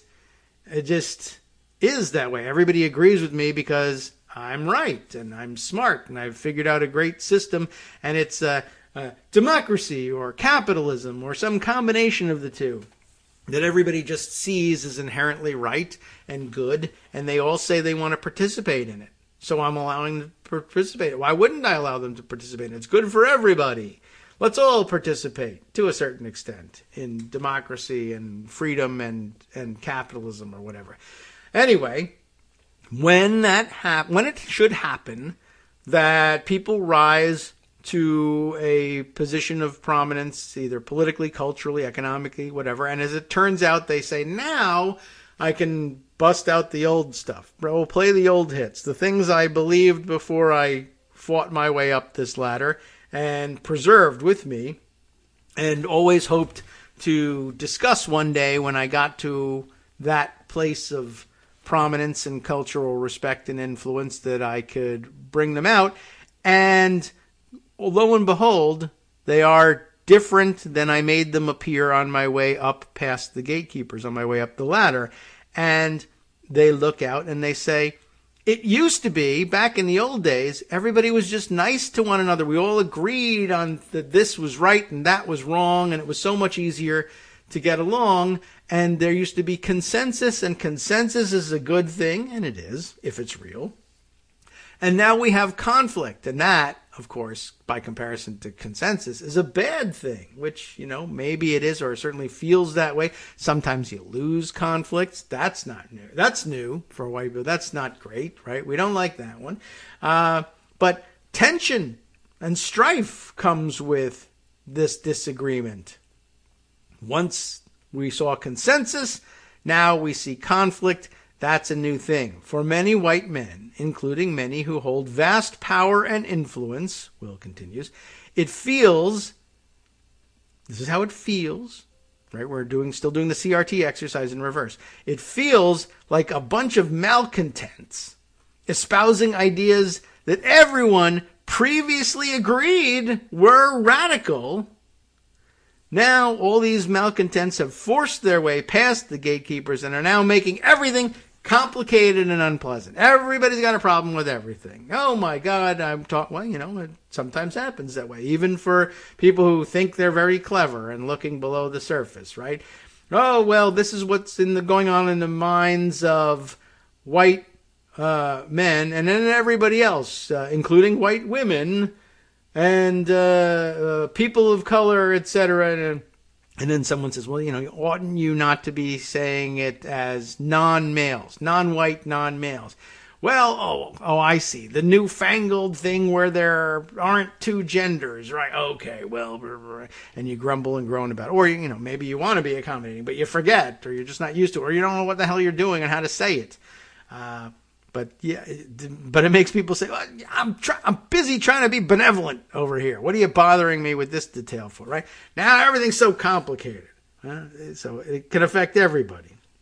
But there you have it. For many white men, including many who hold vast power and influence, it feels like a bunch of malcontents. Everybody's got a complaint. Everything's problematic for somebody. now espousing ideas that everyone previously agreed were radical, have forced their way past the gatekeepers and are now making everything complicated and unpleasant. I gotta have 6 kinds of milk at the breakfast here. What about people who can't have, what kind of milk? Oh yeah, you know how it is. People want whole milk, people want non-fat milk, people want low-fat milk. No, I'm lactose intolerant. You gotta have, I know. Soy. Well, I'm actually soy intolerant as well. There has to be almond milk, hemp milk, whatever. You do something that you think is fun and interesting, and someone on Twitter will tell you why it's problematic. Oh, everything. Well, it hits on all fronts. It's true on all fronts. Sometimes it's not true, and it gets expressed anyway. But okay. The response, though, of white men has varied. Like, for instance, we got this program where we try to not be too jerky about things and try to open our eyes a little bit once in a while. Some have argued that we need to restore the consensus of earlier years, unaware, some would be genuinely unaware, that it was illusory and achieved partly by exclusion. Some have desperately kept trying to gatekeep, as he puts it here, and a whole lot of them have just gotten really, really angry. Not really sure what to do with it. Not really sure whether I can keep people down or not. Might try, might not try. Might never have been my role at all. A white male, but not much of a gatekeeper per se, but, whatever. But, yeah, a lot of people, Trumpers is what we're getting at here. I've just gotten really, really angry. Why I'm so angry? Look at all these troublemakers. They always wanted to do this. They always wanted everybody to see their perspective and things. But we kept them saying that, oh, no, I don't have any perspective that's different from yours. Please just let me be and rise in the ranks and let me enjoy my success. And then it turns out they actually did have different views. And now we're all angry about it. Because it used to be you had to keep those views to yourself. Shut up. Shut up is not consensus. It looks like consensus, though, especially if everybody else is self-censoring the whole time. That's, he says, where we are now.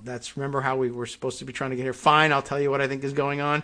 That's where I think we are now. A small but growing number of people with perspectives that are not agreeable to white male gatekeepers pushing into the public eye, and white men seeing it as radicals smashing a consensus that they were told was shared by everyone worth listening to.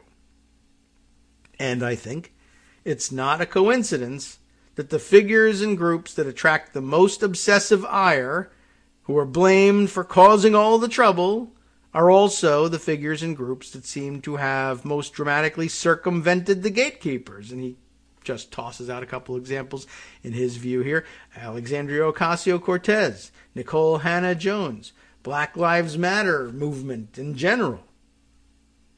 One last thing I'll say, he says, in my experience, white men are skeptical of the idea that white male gatekeeping, which makes sense because it's not like we all got together and decided to do it, but white men are skeptical of the idea of white male gatekeeping in general.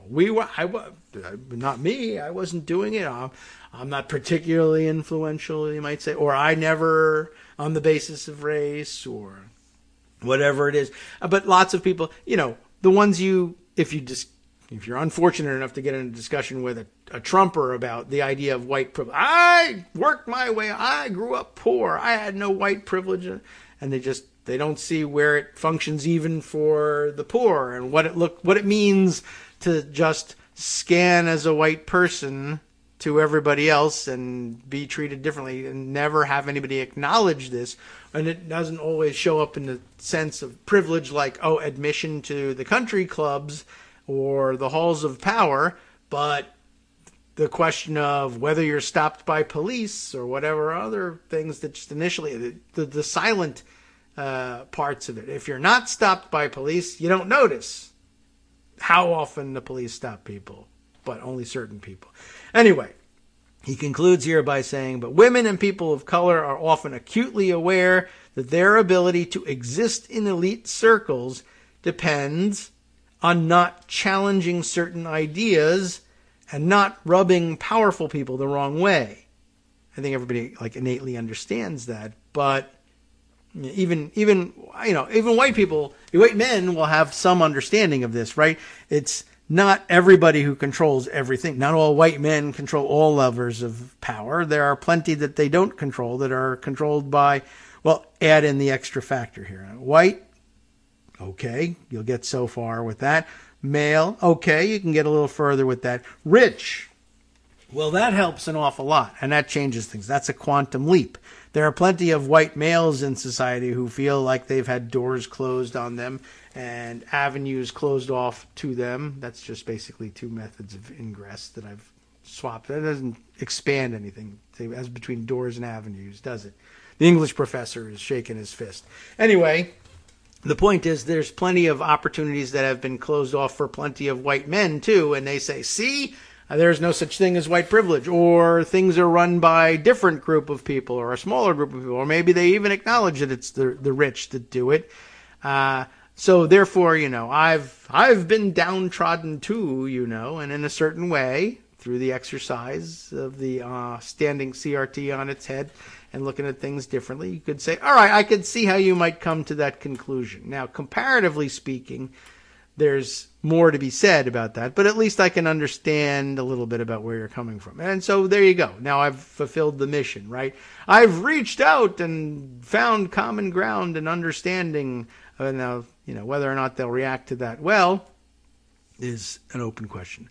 But, all right. So as he was concluding, women and people of color are often acutely aware that their ability to exist in elite circles depends on not challenging certain ideas. So even for white men, remember, don't challenge the money, the boss, right? I have a different but very conservative idea about how things should be in our company or whatever. And the boss doesn't think so, and you don't rise any further unless you begin to tell the boss that you think like he does. And then suddenly maybe doors open up for you, or maybe they were never going to open up for you, or maybe whatever. But you will experience some gatekeeping as well. And so I think it's probably universally understood at some level that the ability to exist in elite circles, or at least move up to the next circle that you're interested in getting to, depends on not challenging certain ideas and not rubbing powerful people the wrong way. Everyone, I think, has some understanding of that. The degree to which you think it controls a larger and larger part of your life probably depends more on, probably increases the less white and less male that you are. Where do these ideas come from? The ideas that rub powerful people the wrong way. What do most of those powerful people, though, who I guess could stop you from exercising them, have in common? And yeah, I think maybe the money is probably part of it too, but it actually ends there. He could expand on that and return to the subject. But I thought it made for a great thought exercise in general, and I guess this brought to you by, if not CRT, then Social and Emotional Learning, SEL, the one that Chris Rufo now wants to substitute for CRT. I got you mad at CRT, and you're finding out suddenly after all this time that there really isn't much CRT going on after all, but don't worry about it because you feel powerful because you won a battle. And you did some gatekeeping, and you kind of may be enjoying that. And maybe you want more of the same feeling. And now you know that no one will ever approach bringing you anything that could even be remotely labeled CRT again. So what will I do to taste that victory again? I can't find it anymore because everybody's afraid to admit that they're bringing CRT to bear, or even if they really are, or they're afraid of being accused of bringing it to bear, even if they never had any intention of bringing it to bear, because it's not a kindergarten curriculum. But social and emotional learning is, and it still exists, and I'm not even really sure what's so upsetting about that to Chris Rufo types, but maybe nothing has to be upsetting about it to Chris Rufo types. The point is I need a boogeyman to fight against, and this one still exists, and so I'll just tell people, all that anger you felt about CRT, you should really be feeling in addition about SEL, because SEL is just the new acronym they gave to CRT in order to sneak it past you, and you're no dummy, are you? They're trying to play you for a fool. Go out there and make sure that you're attacking SEL as vigorously as you have been CRT. And SEL has the benefit of actually existing at the grade school level. And there's plenty of memos out there of people saying we consciously want to bring SEL techniques to bear in our K through 12 curriculum because SEL is a good thing and not a bad thing, and there was no reason to be frightened or embarrassed about saying so until Cruz Rufo launched his new crusade to convince people who were red hot about CRT that SEL was another name for CRT, and they're trying to fool you, and they're playing you for the fool, and you're not going to stand for that, are you?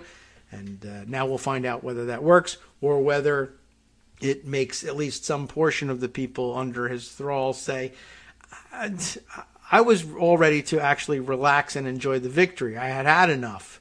And now I have a new crusade ahead of me, and it's kind of taxing, and I don't like it, and it's starting to feel like you're just moving the goalposts. And we'll see where it comes down. It might be that the feeling of the victory is still fresh enough and addictive enough that people will be anxious for more fights this way. All right, time to start wrapping things up, but that gives me an opportunity to double back and check the comments here on Twitter and acknowledge and thank Left-Leaning Cock, who, of course, tweets as Left-Leaning Cock, and everyone loves saying that. Let us know that he believed that, and he's right, that the service I was struggling to recall, the social media alternative to Twitter that was being launched, is Counter Social. That's right. And I'll try and remember it like counterculture type Counter Social. So now you can all flock back there. Now we have the URL back in mind. I knew it had a C in there somewhere. Thank you. Yes, Counter Social is what I was thinking of. And Darwin, whose segment I still need to play, and perhaps we can do this tomorrow as we're going to be out from the live show, finishing up another academic year and picking up or dropping off. Well, it's May, so picking up from the end of another academic year tomorrow. We'll see if we can't prepare a pre-recorded, perhaps 1 hour show, or if there's enough material that we didn't get to today because I obsessed over these tweet threads. Perhaps we can put two together if I can keep talking this long. But Darwin will help us out with a piece that he has submitted, and that can always help get us around to the end of the show. But he was saying back on the student loan forgiveness issue and the Ukraine issue, if we can give $30 billion, or at least find $30 billion worth of aid to give to Ukraine, certainly important to do, then we can probably also forgive American student loan debt, and we certainly can. And here we would, in aid of your aim here, we'll refer back to all we learned about modern monetary theory from Arliss Bunny and others who remind us that all we're really doing here is the federal government is just saying, okay, well, don't repay us this in our fiat currency, the $30 billion that's out there, quote unquote, on loan. And it's not anybody else. It's not any private companies that actually have balance sheets that have to book the loss. It's the federal government, and we can do it because we can just, snap your fingers and that's it. We're not collecting it, and it doesn't matter because we say so, and fiat currency makes it possible, and don't worry about it. We're not going to collect it, but what happens to it, right? You can't just snap your fingers and make, money disappear. Well, in a governmental position you can, because what happens to the $30 billion that the federal government doesn't collect? It stays in the pocket of people who earn it and can then spend it and inject it back into the economy, which is all we were going to do with the collections anyway. Like taxation, we were just going to collect this money and then inject it back into the economy later on. So we save the step. It's a labor-saving device. We no longer have to collect it, sort it out, do a bunch of accounting for no particular reason, and then send the money back out there again. I mean, I guess it creates jobs for the accountants who collect the money from people, but they could be working as accountants for private enterprise that are the beneficiaries of $30 billion worth of extra spending instead. Let the private sector pick up the tab for employing all of the bean counters. Why not, right? You thought that was a great idea to push everything into the private sector before. Well, I say not so great with student loans, and maybe great with accountants for private firms counting $30 billion in new spending. Darwin goes on, by the way, to say, I guess now more in line with perhaps our transition to the Will Stancil thread, also see a similar predicament to student loans of past decades in the war on drugs. How so? Suddenly, now drugs, people advocated for this for a long time when the war on drugs, the enemy in the war on drugs was crack. Yikes, crack cocaine. That's cocaine a lot of people on the white side are doing. It looks like this over here, looks like this in the black community. We'll have a war on the one in the black community. Right, okay, so the war on drugs. For all those years, of course, plenty of advocates for a different approach in saying, addiction is a real thing and a real illness, and we ought to be treating it. And, if we did treat it, then maybe we'd have better outcomes than we're getting from just punishing it. But no, it wasn't to be, because crime, great for a particular political party. And so the focus was on the crime of it and not just the tragedy or cost of it.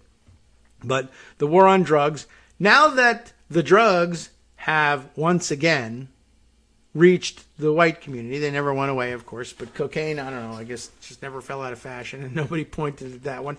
But now that a second go-round has brought the drugs to the white community, now that there are plenty of white people, strangely enough, caught up in opioids and meth and the like, drugs are now that health crisis that everybody was, everybody who knew what was going on was saying was the problem with drugs in the black community, but you kept insisting was a crime problem.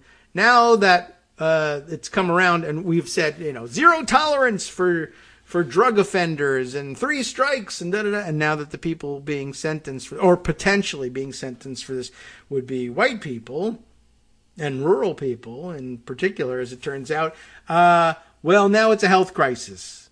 You were right, after all. Aren't you happy we're listening to you now?